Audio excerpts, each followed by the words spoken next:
What's up everyone, welcome back to our channel again. In today's quick video, you are going to see how to permanently delete a Roblox account.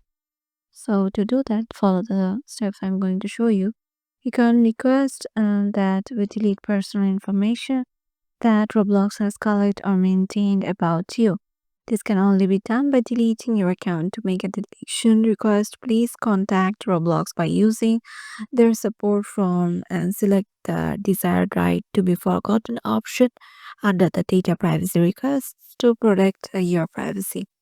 They will take steps to verify your identity before fulfilling your request. Roblox is constantly evolving to bring an even better experience to all of the players, and they hope to see you in return. So yeah, this is how you can do it. You can just ask them to make a deletion of your account by using the support form. Hope this video will help you out, and we will see you in the next video.